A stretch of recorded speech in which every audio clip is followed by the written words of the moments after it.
Hello everyone, welcome to my YouTube channel let's study साथ साथ। तो जैसा कि आपको पता है, इस चैनल पर अभी लिटरेरी टर्म्स और फिगर ऑफ स्पीच की सीरीज चल रही है। आज ये इसका पार्ट 12 है। जैसा कि हमने डिसाइड किया है कि हम 1000 एमसीक्यूज को सॉल्व करेंगे जो रिलेटेड होंगे लिटरेरी टर्म्स और फिगर ऑफ स्पीच से स्पेशली, और जो पीवाईक्यू भी इसमें रिलेटेड है। आज ये पार्ट 12 है जिसमें हम 50 क्वेश्चंस को सॉल्व करेंगे। चलिए शुरुआत करते हैं। आई होप प्रीवियस वीडियोस को आपने देख ही लिया होगा। अगर प्रीवियस वीडियोस को अभी तक नहीं देखा है तो चैनल पर प्लेलिस्ट अवेलेबल है, आप प्लेलिस्ट में जाकर हर एक वीडियो को देख सकते हैं। ठीक है, चलिए शुरुआत करते हैं फर्स्ट क्वेश्चन से। The father of English essay is, who is the father of English essay? Montaigne, Bacon, Charles Lamb या फिर Richard Steele? What should be the right answer? Yes, right answer है यहाँ पर Francis Bacon. Option number B is the correct answer. Next question is the principal object of satire is. Satire का जो principal object होता है वो क्या है? मेन उद्देश्य क्या होता है सटायर का? To mourn, to arouse pity, to praise, to ridicule folly और वाइज? यस, राइट आंसर है टू रिडिकुल फॉली और vice. Option number D is the correct answer. Next question is the scientific study of the development of language is known as. Language के development की जो scientific study होती है उसको क्या कहा जाता है? मॉर्फोलॉजी, बिब्लियोग्राफी या फिर पैलेंटोलॉजी या फिर philology? Yes, the scientific study of the development of language is known as philology. ठीक है, option number D is the correct answer, philology. Next is Shelley's poem Adonais is. Shelley की जो poem है Adonais वो क्या है? A ballad, an ode, an idyll या फिर an elegy? Yes, as you all know Adonais is an elegy. Okay, option number D is the correct answer. Moving to the next question. Next question is the Spenserian stanza has. Spenserian stanza में overall कितनी lines होती हैं? 4 lines, 6 lines, 8 lines या फिर 9 lines? Yes, आपको ध्यान रखना है Spenserian stanza में 9 lines होती हैं। Okay? चलिए moving to the next question. Next is the birth place of the sonnet. Sonnet का बर्थ प्लेस किसे माना जाता है? England, Italy, France, Greece? Yes, the birth place of sonnet. Yes, correct answer है Italy. Okay, option number B is the correct answer. You have heard about Italian sonnet. Okay, तो Italy को birth place माना जाता है। And Alexandrine is the last line of the. Alexandrine किस particular stanza की last line होती है? Ottava rima, Spenserian stanza, rhyme royal या फिर terza rima? Yes, what should be the right answer?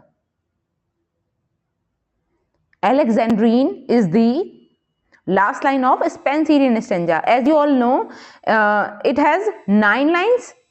Okay, and the very last line of this stanza is known as Alexandrine. Okay, option number B is the correct answer. Next is Robert Frost's favorite figure of speech was. Robert Frost की favourite figure of speech कौन सी मानी जाती है? Simile, मीटोनिमी, oxymoron या फिर सिनेक्डकी? Yes, the right answer is synecdoche. Okay, option number D is the correct answer. Moving to the next question. और synecdoche में होता क्या है? इसमें ना एक हुल पर्टिकुलर चीज के लिए एक पार्ट का यूज कर लेते हैं, ठीक है, और एक पार्ट के लिए हुल का, whole to part, part to whole. Okay, ये वाला कॉन्सेप्ट आपको ध्यान रखना है। क्वेश्चन है Shakespeare's history plays all together deal with a period of. अगर हम शेक्सपियर के हिस्ट्री प्लेज को देखें तो ओवरऑल कितने ईयर्स की जो हिस्ट्री है उसको कवर कर लिया है उन्होंने? 1000 ईयर्स, 700 ईयर्स, 450 ईयर्स या फिर 350 ईयर्स? यस, ध्यान रखना है 350 years. Option number D is the correct answer. Moving to the next question. Next है Keats poem La Belle Dame sans Merci is, Keats की जो पोम है ला बेले डैम सेंस मर्सी, ये इसका जॉनर क्या है, किस टाइप की है? अब बैलेड है, सोनेट है, ओड है, इलेजी है? Yes, it is a ballad. Option number A is the correct answer. Okay, ध्यान रखना है ये कि बैलेड है। नेक्स्ट है, a person who believe that the world can be made better by human effort is known as, एक ऐसा person जो बिलीव करता है कि जो वर्ल्ड है, world can be made better by human effort, world को बेटर बनाया जा सकता है ह्यूमन एफर्ट्स के द्वारा, is known as an optimist, a philanthropist, a meliorist या फिर अ विजनरी? यस, इस तरीके के पर्सन को कहते हैं meliorist. Option number A is the correct answer. Next question is blank verse is, blank verse क्या होते हैं? Rhymed iambic pentameter, unrhymed iambic pentameter, dactylic tetrameter या फिर एनापेस्टिक हेक्सामीटर? यस, तो ब्लैंक वर्स को आप देखो, एक तो होता है ब्लैंक वर्स और एक होता है फ्री वर्स, दोनों को समझना है। ब्लैंक वर्स में तो क्या होगा, इसमें कोई राइमिंग स्कीम नहीं होती है, हालांकि मीटर अवेलेबल होता है, पेंटामीटर इसमें यूज हुआ होता है, आइम्बिक पेंटामीटर यूजली, है ना, लेकिन इसमें कोई राइमिंग स्कीम नहीं होती है ब्लैंक वर्स में। लेकिन अगर पूछ लिया जाए आपसे फ्री वर्स के बारे में, तो फ्री वर्स में फिर मीटर भी नहीं होता है। ओके, ये चीज ध्यान रखनी है। सॉरी, यहां पर जो करेक्ट आंसर हो जाएगा वो है unrhymed iambic pentameter. Option number B is the correct answer. Next question is an epic is, what is an epic? Autobiographical होता है और एपिक, ऑब्जेक्टिव होता है, कॉमिक होता है, इलेजिक होता है। एपिक का क्या कैरेक्टरिस्टिक्स है? Yes, an epic is a, epic एक ऑब्जेक्टिव होता है, ठीक है। Option number B is the correct answer. Next is 14, what is the meaning of the expression avant garde? ये जो एक पर्टिकुलर एक्सप्रेशन है अवंट गार्ड, ये इंग्लिश का वर्ड नहीं है, पहली चीज। अब इसका मीनिंग क्या होता है इंग्लिश में? इसका मीनिंग क्या है अवंट गार्ड का? Rude expression, ridiculous, tragic, innovative? Yes, avant-garde means innovative. Option number D is the correct answer. Next question is caesura is a, इसे हम कई बारी कर चुके हैं, ये रिपीटेड क्वेश्चन है। caesura क्या होता है? 6 feet line, rhymed word, stressed syllable या फिर break in line? तो आपको ध्यान रखना है caesura is like a pause. Okay, तो ये ब्रेक इन लाइन आप यहां पर राइट आंसर टिक कर सकते हो। ओके, caesura मतलब जब लाइंस के बीच में जो ब्रेक आता है उसको कहते हैं, जो पॉज आता है उसको कहते हैं। नेक्स्ट है, who among the following introduce sonnet in English poetry? English poetry में निम्न में से जो राइटर्स हैं उनमें से किसने इंट्रोड्यूस किया है सोनेट को? मिल्टन, वर्ड्सवर्थ, थॉमस वेट या फिर शेक्सपियर? ध्यान रखना है, सोनेट को इंट्रोड्यूस करने वाले इंग्लिश पोएट्री में कौन थे? Thomas Wyatt. Option number C is the correct answer. Next is free verse is poetry. Free verse किस टाइप की पोएट्री होती है? Written in praise of freedom, conforming to no regular meter, having neither depth nor commitment, written in blank verse? Yes, what should be the right answer? Correct answer is conforming to no regular meter. Option number B is the correct answer. Okay, moving to the next question. Next is, with this key, Shakespeare unlocked his heart. The words are from. ये lines किसके द्वारा कही गई हैं? With this key मतलब sonnet के बारे में कहा जा रहा है कि सोनेट के माध्यम से शेक्सपियर ने क्या किया है? Shakespeare unlocked his heart, his heart. Yes, Coleridge, Byron, Hazlitt, Wordsworth. Right answer is William Wordsworth. Okay, option number D is the correct answer. Next is, which one of the following is not a pastoral elegy? इनमें से आपको बताना है pastoral elegy कौन सी नहीं है। इस टाइप का क्वेश्चन लास्ट जो प्रीवियस आपका टीजीटी यूपी टीजीटी का एग्जाम हुआ था उसमें पूछा गया था। ठीक है, तो पेस्टोरल एलेजी को स्पेशली ध्यान रखना है, जो मेन पेस्टोरल एलेजीज हैं उनको ध्यान रखना है, इस तरीके का क्वेश्चन बनता है। ऑप्शंस हैं Milton's Lycidas, Shelley's, Adonais, Arnold Thyrsis, Pope's, the rape of the lock. तो पेस्टोरल एलेजी कौन सी नहीं है? पहली चीज देखिए, रेप ऑफ द लॉक तो इलेजी ही नहीं है, तो पेस्टोरल इलेजी तो एक कैरेक्टरिस्टिक्स है, इलेजी का एक टाइप है। तो पहले इसी से आप अंदाजा लगा सकते हो कि रेप ऑफ द लॉक एक इलेजी नहीं है, इसको आप मोक एपिक कह सकते हो। ठीक है, तो राइट आंसर क्या हो जाएगा यहाँ पर? पॉप का जो वर्क है रेप ऑफ द लॉक। बाकी तीनों जो हैं इनको आप ऐसे याद कर सकते हो कि ये तीनों ही जो इलेजी हैं ये किस टाइप की इलेजी हैं? All three are pastoral elegies. Okay, option number D is the correct answer for this question. Moving to the next question, the phrase stream of consciousness was first used by, ये जो phrase है stream of consciousness, इसके बारे में हम discuss कर चुके हैं। stream of consciousनess को किसने पहली बार यूज किया? अच्छा, इसका मीनिंग क्या होता है स्ट्रीम ऑफ कॉन्शियसनेस का? जब मतलब थॉट की जो स्ट्रीम मतलब एक वेव, एक धारा जो बहती रहती है। कभी हम अभी प्रेजेंट के बारे में सोच रहे हैं, अभी हम फ्यूचर के बारे में सोचने लगे, फिर वापस से पास्ट में आ जाएं, लगातार जो हम डिफरेंट थॉट्स हमारे माइंड में चलते रहते हैं, that is the stream of consciousness. और इसको सबसे पहले यूज किसने किया था? Yes, William James. Option number B is the correct answer, William James. Moving to the next question, next is Robert Browning is famous for his. Robert Browning किस चीज के लिए फेमस है? नॉवेल्स के लिए, शॉर्ट स्टोरीज के लिए, dramatic monologues के लिए, या फिर प्लेज के लिए? Yes, Robert Browning is famous for his dramatic monologue. ध्यान रखना है, option number C is the correct answer. Next question is chronicle plays were very popular in. जो क्रॉनिकल प्लेज हैं वो बहुत ही ज्यादा फेमस रहे किस समय पर? 19th सेंचुरी में, 18th सेंचुरी में, 17th सेंचुरी में, या फिर 16th सेंचुरी में? Yes, what should be the right answer? 16th century. Option number D is the correct. Next is the term essay in the derivative of the French root essai, which means, ये जो term है ऐसे, ये एक French root word से ली गई है। French root word क्या है? ऐसे। ठीक है, इसका मीनिंग क्या है? To compose, to go on a walk, to try, या to express? Yes, what does it mean by essay? Yes, इसका मीन होता है to try.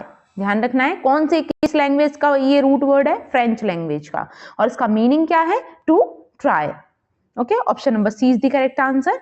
Moving to the next question, John Keats' Ode to Autumn is an example. John Keats की ये जो poem है Ode to Autumn, ये किस चीज का एग्जाम्पल है? Horatian ode. देखिए, इसी में डायरेक्टली लिखा हुआ है Ode to Autumn, तो इसका मतलब क्या है कि ये जो पर्टिकुलर पोम है ये एक ओड है। अब ओड में भी कौन सा वाला ओड है? होरेशियन ओड है, पिंडारिक ओड है, इरेगुलर ओड है, या फिर नन ऑफ दीज? बताइए क्या हो सकता है इसका right answer? Horatian ode, Pindaric ode, irregular ode. तो ओड टू ऑटम ये जो पोम है ना, ये एक होरेशियन ओड है। Option number A is the correct answer, Horatian ode. Next is a 14-line poem in iambic pentameters consisting of 3 quatrain and 1 concluding couplet is known as। ये तो बहुत ही मतलब एक तरीके से एक रैंडम क्वेश्चन बन चुका है, सभी को आता ही होगा कि मतलब एक छोटी सी 14 लाइन की पोम है, आयम्बिक पेंटामीटर में लिखी गई है, जिसमें 3 तो क्वाट्रेन है। 3 क्वाट्रेन मतलब एक क्वाट्रेन में 4 लाइन्स होती हैं, 4 into 3 यानी कि 12 लाइन्स ये हो गई। ओके, और 3 क्वाट्रेन है और 1 कपलेट है। ठीक है, 1 कपलेट मतलब 2 लाइन्स, तो 12 + 2 यानी 14 लाइन्स की ये एक शॉर्ट पोम है। ठीक है, जो किस में लिखी गई है? आयम्बिक पेंटामीटर में। तो इसको क्या कहते हैं? Yes, Shakespearean sonnet. Okay, option number B is the correct answer. Next is which of the following statement is not correct with reference to ode? तो ओड के रेफरेंस में इनमें से कौन सी स्टेटमेंट सही नहीं है? तो देखते हैं ओड के बारे में क्या क्या लिखा है। Pindar's ode are encomiastic. Next is In contrast to the passion, visionary boldness, and formal language of Pindar's ode, many Horatian odes are calm, meditative, and colloquial. The irregular ode was introduced by Thomas Gray. Pindar's odes were written to praise and glorify someone. Yes, जो देखो यहाँ पे specially Pindari code के बारे में बात की जा रही है. पिंडारी कोड्स आर एनकोमेस्टिक, ये सही है, या फिर in contrast to passion, visionary boldness and formal language of Pindar's ode, many Horatian odes are calm, meditative and colloquial. इनमें से कौन सी स्टेटमेंट सही नहीं है? तो देखिए, ये स्टेटमेंट भी सही है, ये भी सही है, और ये भी सही है कि Pindar's ode were written to praise and glorify someone. लेकिन इरेगुलर जो ओड है उनको इंट्रोड्यूस करने वाले थॉमस ग्रे नहीं थे. तो यहाँ पे जो रॉन्ग स्टेटमेंट है वो है option number C, the irregular ode was introduced by Thomas Gray. Next is, if in a ballad a line or stanza is repeated but with an addition that advances the story, it is called. yes, एक बैलेड में एक line या फिर एक stanza is repeated but with an addition, मतलब एक line को या फिर एक स्टैंजा को रिपीट किया जाता है लेकिन उसमें कुछ एडिशन भी किया जाता है. किस चीज के लिए? दैट एडवांसेस द स्टोरी, जो स्टोरी को और एडवांस करता है, एनहांस करता है, उसको क्या कहेंगे? रेफरेंशियल रेपिटेशन, इंक्रीमेंटल रेपिटेशन, या फिर जस्ट रेपिटेशन, या फिर नन ऑफ दीज. यस, मतलब रेपिटेशन तो हो रही है, ठीक है, लाइन की रेपिटेशन हो सकती है, स्टैंजा की रेपिटेशन हो सकती है, लेकिन ये रेपिटेशन जो होगी इसमें कुछ एडिशन भी जुड़ी हुई होंगी चीजें, ठीक है, जो स्टोरी को और एडवांस बनाएंगी. तो इसको कहते हैं हम incremental repetition. Option number B is the correct answer. Next question is the touchstone method. बहुत ही इंपॉर्टेंट लाइन है, या फिर कहीं ये मेथड जो है बहुत इंपॉर्टेंट है. टच स्टोन मेथड किसके द्वारा दिया गया था? William Wordsworth, Matthew Arnold, T S. Eliot, Robert Frost. तो आपको ध्यान रखना है, मैथ्यू आर्नोल्ड के द्वारा टच स्टोन मेथड को दिया गया था. Next question is John Dryden's all for love is an example of. John Dryden का एक वर्क है ऑल फॉर लव. ये किस चीज का एग्जाम्पल है? Romantic comedy, heroic tragedy, history play, comedy of humour. Yes, John Dryden का All for Love ये एग्जाम्पल है हीरोइक ट्रेजेडी का. Option number B is the correct answer. Next question is which of the following is mismatched. इनमें से आपको बताना है कि कौन से जो पेयर है वो मिसमैच्ड है. पहला है Truman Capote's cold blood, non fictional novel, E.L. Doctorow's Ragtime, documentary fiction, S.W. Scott's Ivanhoe, historical novel, U. Sinclair's the jungle, कंस्ट्लोरेमन. Yes, what should be the right answer? देखिए, इसमें ना जो एक मिसमैच पेयर है वो यही है. Option number D is the correct answer. ठीक है, U Sinclair's the jungle. Next is which of the following term is applied to a dramatic representation of serious and important actions? Comedy, tragic comedy, satire या tragedy? Yes, इनमें से वो कौन सी term है जो represent करती है, एक ड्रामेटिक रिप्रेजेंटेशन है of serious and important action.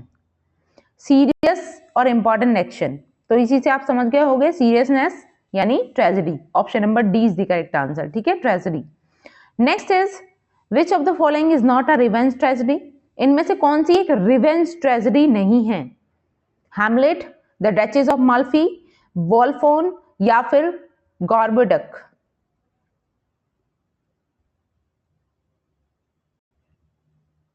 Yes, इसमें से रिवेंज ट्रेजेडी कौन सी नहीं है? वॉल्पोन. ठीक है, option number C is the correct answer, वॉल्पोन.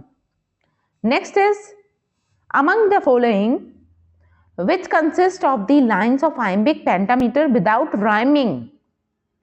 मतलब आयमिक पेंटामीटर है लेकिन राइमिंग नहीं है, तो इसके बारे में हम डिस्कस कर चुके हैं। राइट आंसर क्या हो जाएगा? Blank verse. Next is which of the following is not a closest drama? Closed drama क्या होता है?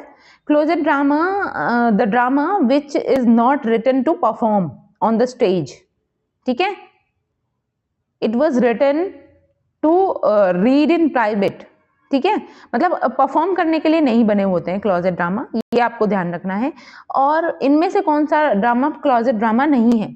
All for love, Prometheus unbound, the Dynasts या फिर सैमसन एगनिस्ट?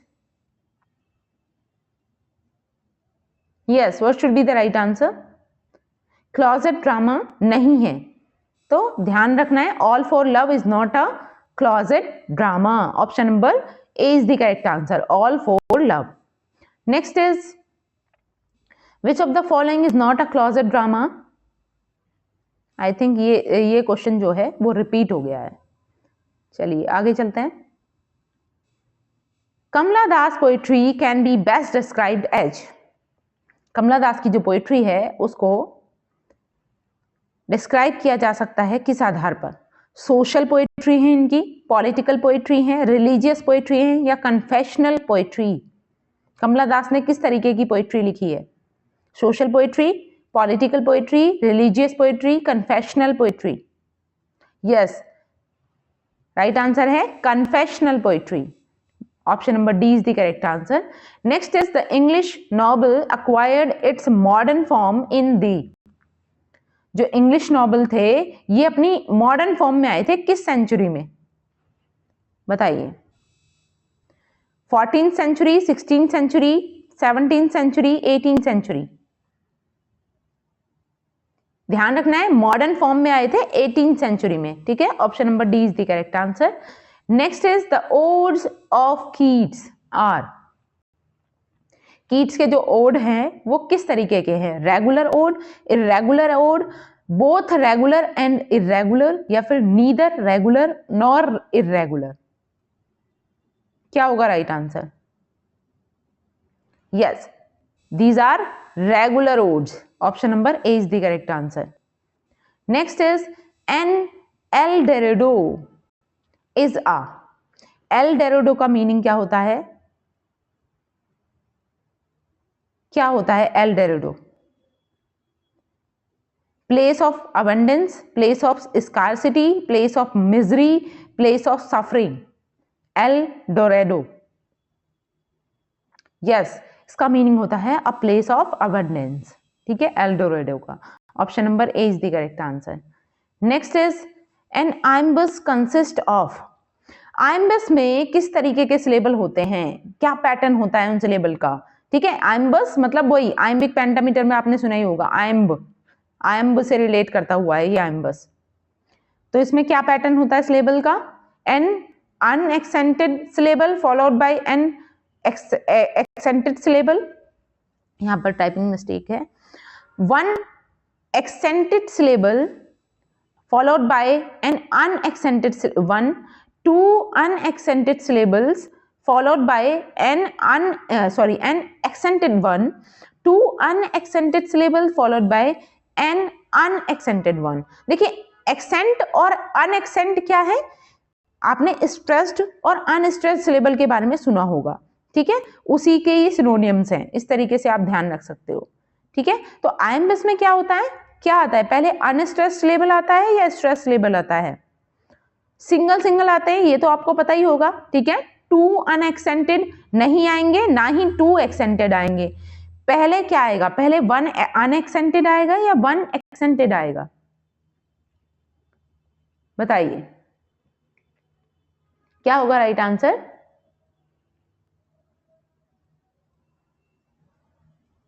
यस, पहले क्या होगा? पहले एक अनस्ट्रेस्ड या फिर अनएक्सेंटेड सिलेबल आएगा followed by an accented syllable, ठीक है। Option number A is the correct answer, one unaccented syllable followed by an accented one. Next is the terza rima is a stanza of? Terza rima जो है वो कितनी line का stanza होता है? 4 lines, 5 lines, 3 lines, 2 lines? Yes, 3 lines stanza. Option number C is the correct answer. Next is the novel is. Novel क्या है? One of the earliest form of writing, one of the latest form of writing, one of the discarded forms of writing, या फिर none of these. What is novel?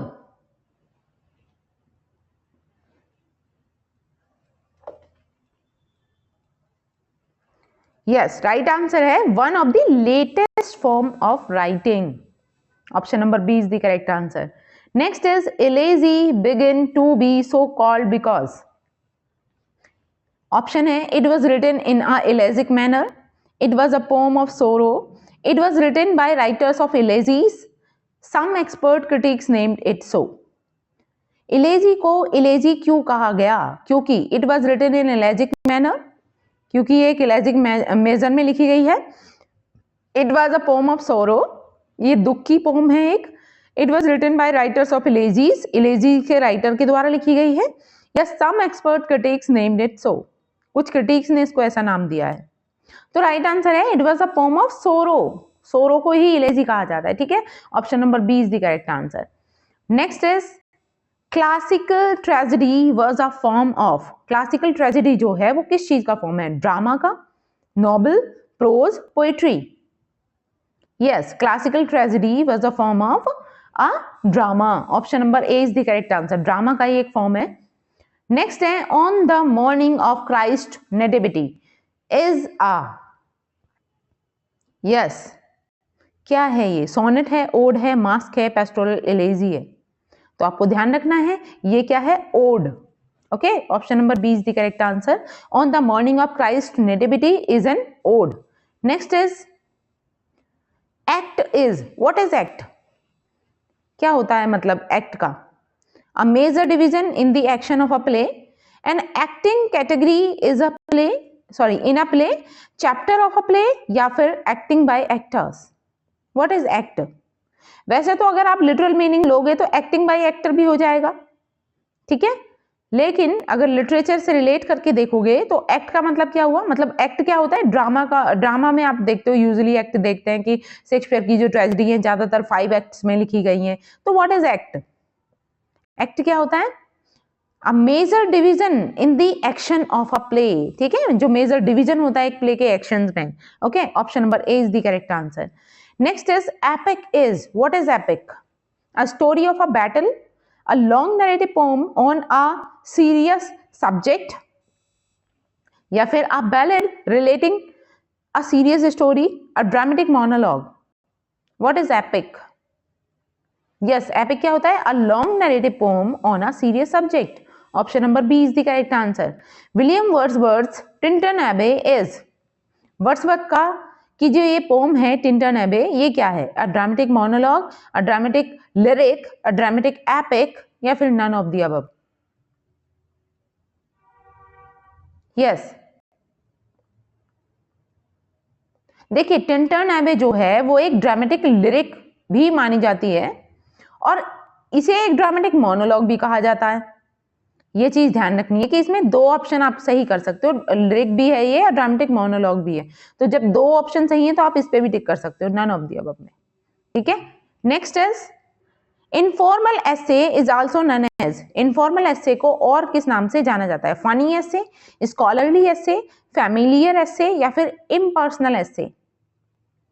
Yes, informal, formal अक्सर आपने उसमें letter formation में सुना होगा. Letter के 2 type होते हैं, फॉर्मल लेटर होते हैं, इनफॉर्मल लेटर होते हैं. इसी तरीके से एसे हैं, इनफॉर्मल एसे. ठीक है, तो इनफॉर्मल एसे को और क्या कहोगे आप? Familiar essay. Okay, option number C is the correct answer. Next is poetic justice was a term coined by. Poetic justice जो एक टर्म है ये कॉइन की गई किसके द्वारा? सैमुअल जॉनसन के द्वारा, जेफरी लीस के द्वारा, या फिर John Dryden, Thomas Rymer. Poetic justice. Yes, poetic justice के अकॉर्डिंग क्या होता है कि in the end of the play the good is going to reward and the evil is going to punished. ठीक है, ये चीज ध्यान रखनी है. तो पोएटिक जस्टिस किसके द्वारा टर्म कॉइन की गई थी? थॉमस राइमर के द्वारा. Option number D is the correct answer. Okay then, आज के लिए हम इतना ही रखेंगे। आई होप मेरी ये वीडियो आपको अच्छी लगी होगी, और अगर वीडियो अच्छी लगी है तो आपको इसको लाइक करना है, शेयर करना है, और मिलते हैं नेक्स्ट पार्ट में इसके। ठीक है, तब तक के लिए thanks for watching. We keep learning and keep supporting me. Thank you.